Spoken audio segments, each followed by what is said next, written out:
बहुत दुखद है। दुखद इसलिए है कि जब लोकतंत्र में ये अधिकार है कि हम किसी पार्टी का जिसकी सरकार उसका विरोध कर सकते हैं, ये वो सरकार है जो विरोध स्वीकार कर ही नहीं सकती है, विरोध को न देख सकती है, विरोध को न सुन सकती है और अपना राग गाते रहते हैं, अपनी राग अलापते रहते हैं। इतना झूठी सरकार हमने आपने नहीं देखी होगी। मैंने लोकसभा में कहा कि अगर विकसित भारत और राम जी योजना आप लेके आए हैं तो जिनको हमने और सबने राम जी के रूप में देखा, राम के रूप में देखा, रामायण देखी, उन राम को इन्होंने आखिरी बेंच में बैठा रखा है।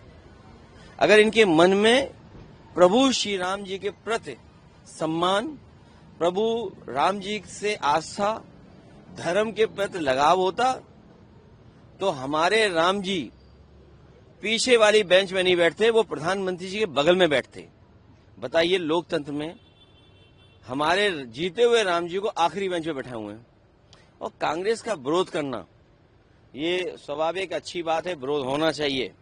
इससे सरकार को जानकारी मिलती है कि जनता किस बात को लेकर के नाराज है या क्या संशोधन उन्हें बिल में करना चाहिए। ये सरकार सच्चाई छिपा रही है। बजट इनका कम हो गया। जो नई योजना इन्होंने बनाई है विकसित भारत राम जी, उसमें उत्तर प्रदेश का बजट कम हो गया है। ग्राम सभाएं कम हो गई हैं।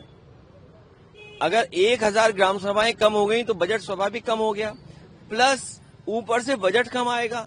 तो कांग्रेस जो आंदोलन कर रही है और कांग्रेस का हम अगर समर्थन कर रहे हैं तो इसलिए तो समर्थन कर रहे हैं कि दिल्ली वाले यूपी को ज्यादा बजट दें।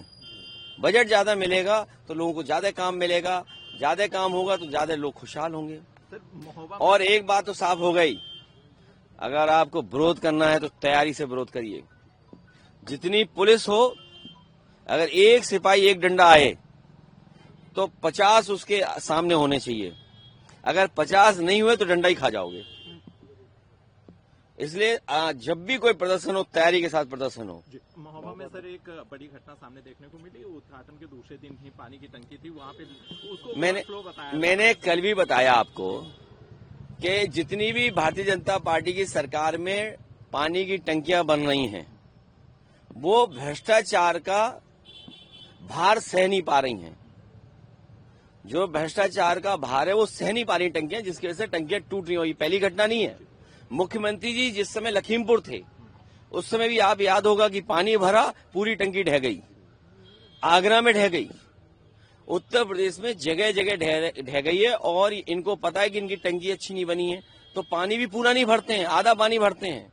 और लगता तो यह है कि भ्रष्टाचार की जो पाइपलाइन है महोबा से सीधी लखनऊ आ रही है, जिसकी वजह से महोबा में वो टंकी गिर गई। और महोबा में बताइए, पानी में दूध मिला रहे थे। दूध में पानी मिलाया जाता है कि पानी में दूध मिलाया जाता है? ये बताओ आप।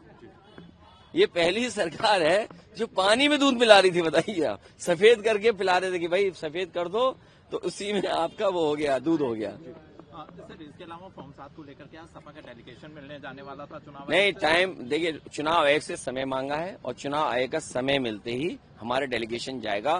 क्योंकि केवल मुसलमानों का, केवल पिछड़ों का, केवल दलितों का, आदिवासियों का, और खासकर जो पढ़ाई लिखाई नहीं समझ सकते हैं, जो हमारे पिछड़े हैं, चाहे वो निषाद हो, कश्यप हो, बातम हो, राजभर हो, प्रजापति हो, पाल हो, तमाम जातियां जो गरीब हैं और जो पढ़ नहीं सकते, उनका ये तरीका निकाल लेंगे फॉर्म 7 से नोटिस दो। और अब क्योंकि फॉर्म 7 में पकड़े जा रहे हैं तो फॉर्म 7 जो गलती कर रहे हैं उसमें कार्रवाई नहीं कर रहे हैं।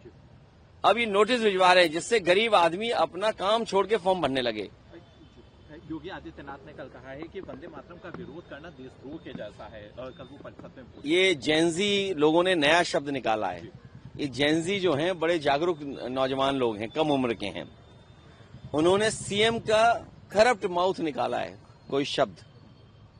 मुख्यमंत्री बिष्ट जी, मुख्यमंत्री बिष्ट जी, इन्हें पता ही नहीं हो क्या रहा है। इन्हें पता ही नहीं क्या हो रहा है। वंदे मातरम का स्वागत सबने किया, लेकिन वंदे मातरम को कौन नहीं स्वागत करता है। हम वंदे मातरम को हालांकि मुख्यमंत्री जी जानकार कुछ नहीं है।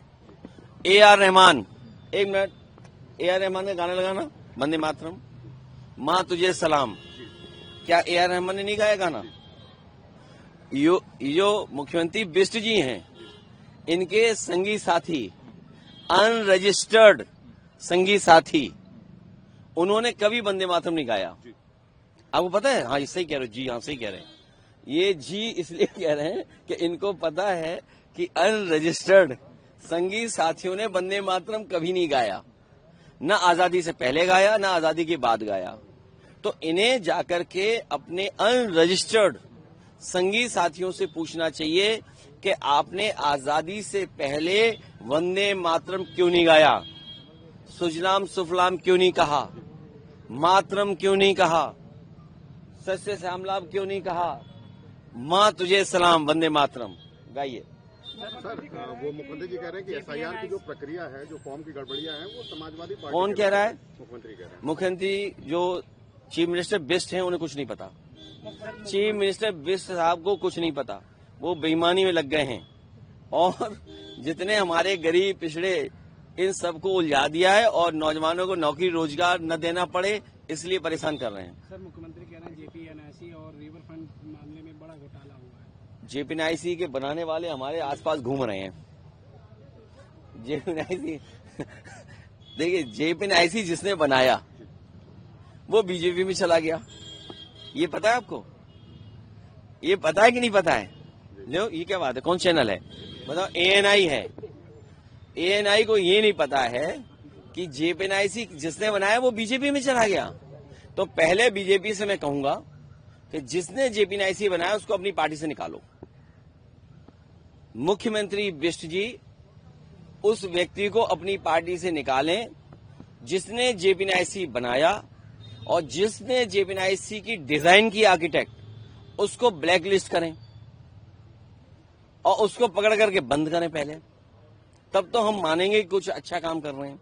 मुख्यमंत्री जी कह रहे हैं कि उत्तर प्रदेश एक बार फिर से रामराज्य की ओर बढ़ा। क्यों, तुम्हारा किसी और का इंटरव्यू लेके चलता नहीं चैनल? क्या दिखाते नहीं है? ये हमारे लोगों की शिकायत है कि हमें 10 मिनट दिखाते हैं, बीजेपी को पूरे दिन दिखाते हैं। ये सच है कि नहीं है? हमें भी पूरे दिन दिखाओ। उसके लिए क्या करना पड़ेगा ये अलग से हमें बताओ कान में। भगवंत मान की तबीयत खराब हुई है सर, वो अस्पताल में भर्ती हुए हैं। पंजाब के सीएम सर भगवंत मान, उनका स्वास्थ्य अच्छा हो, स्वस्थ रहें, ये हमारी कामना है। हॉस्पिटल को बम से उड़ाने की धमकी भी दी गई है। हमारी यही उनके लिए शुभकामना है कि वो स्वस्थ जल्दी हों। क्या था? मुख्यमंत्री जी कह रहे हैं कि उत्तर प्रदेश एक बार फिर से रामराज्य की ओर बढ़ रहा है, तो इसको किस तरीके से देख सकते हैं? जब ये अपने राम जी को आखिरी बेंच में बैठा रहे हैं तो कैसे ये राम जी लाएंगे राम राज? आखिरी में बैठा रहे हैं। सोचिए, जो राम है उन्हें आखिरी बेंच में बैठा रहे। राम को आखिरी बेंच में बैठा सकते हैं? बीजेपी वाले बेंच से बाहर हो जाएंगे इस बार विधानसभा चुनाव में। इन्हें बेंच ही नहीं मिलेगी बैठने के लिए।